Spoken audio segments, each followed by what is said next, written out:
really want to move forward in this field, cooperation with all the different stakeholders in the chain is crucial.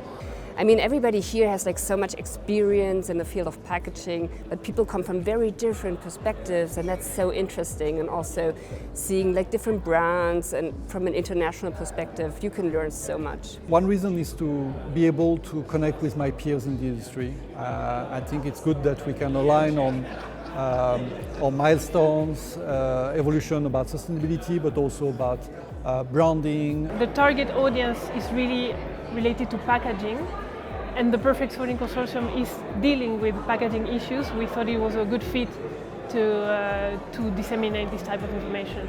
I understood that this event kind of addresses some questions which I'm interested in, and it's a good forum of high brands and interesting participants. I think the value is getting the one-on-ones and the face-to-face meetings with sort of key decision makers in some of the major brands who we're looking to operate with, already work with. I think that is, to get that audience is fantastic. The one-to-one meetings are really useful for us, especially they help us to get really good contacts, and also in big companies, especially considering other similar events. I couldn't turn down the second time that I was invited. The agenda seemed amazing, and this is why I'm here now.